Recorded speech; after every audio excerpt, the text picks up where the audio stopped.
Okay, so imagine your body's cells have this amazing non-stop cleanup crew. But what if that crew was missing one of its most important tools? Well, today we're going to talk about a rare genetic condition called mucopolysaccharidosis, or MPS for short. It's where a tiny problem inside our cells can lead to some really big challenges. So let's break it all down. So, what exactly is MPS? At its very core, it's an inherited metabolic disorder.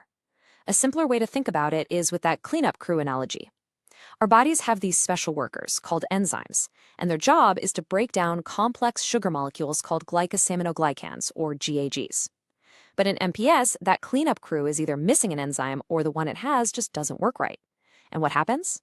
Well, these GAGs start to build up inside the cells, and that buildup causes progressive damage all throughout the body.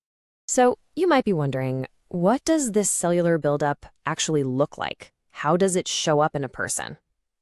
That brings us right to our first section, the telltale signs of MPS.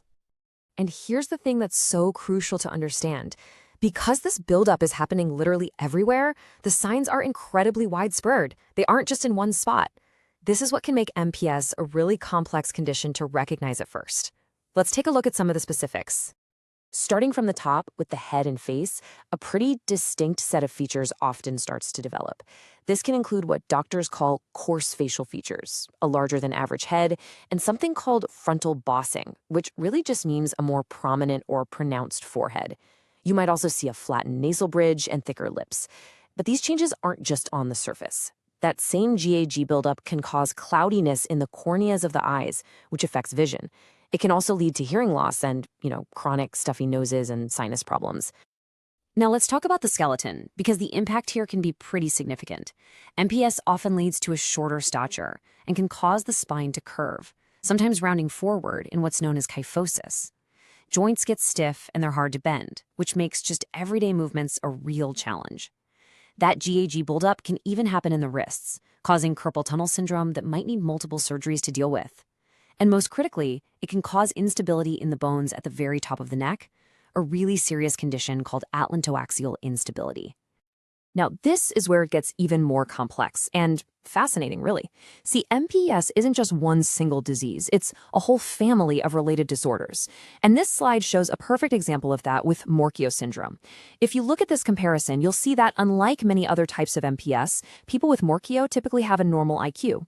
But on the flip side, they often face some of the absolute most severe skeletal issues.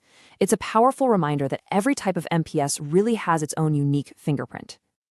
And remember, the signs aren't just what you can see on the outside.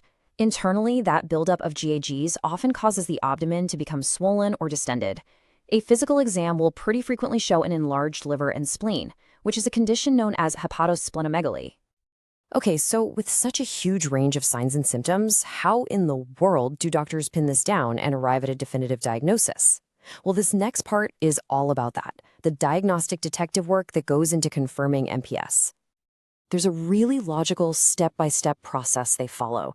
It usually starts with a simple urine test, which is just a screening to see if there are high levels of those GAGs. If that comes back positive, then the next step is a more specific blood test. It's called an enzyme assay, and it measures the activity of those crucial enzymes we talked about. And finally, genetic testing comes in to nail it down, confirming the exact type of MPS and how it was inherited. But getting the diagnosis, that's really just the starting line of the story. To see the full picture, doctors need to run a bunch of other tests. Imaging, like X-rays and ultrasounds, helps them get a good look at the spinal issues and those enlarged organs we mentioned. An echocardiogram checks on the heart, which can also be affected. And because of the changes to the airway, sleep studies are absolutely vital for spotting obstructive sleep apnea. You see, each test adds another piece to the puzzle, building a complete picture of the patient's health. So, once that full picture is clear, how is a condition this complex managed? Well, here's the key takeaway. It is not a solo effort. It absolutely requires a dedicated, team-based approach. And this slide just shows that team perfectly. You can see the patient and their family are right there in the center, exactly where they belong. And then surrounding them, you have this whole network of specialists, from metabolic experts and orthopedic surgeons to eye doctors and physical therapists. They're all collaborating, all working together to create one single comprehensive care plan. It's pretty amazing. This team approach is what really shapes the day-to-day reality of living with MPS. So let's take a look at the treatments and the absolutely essential advice that's given to families. For some types of MPS, the medical management often follows this kind of two-stage path. In the first couple of years of life, enzyme replacement therapy, or ERT, can really help. This involves regular infusions to supply the body with the enzyme it can't make.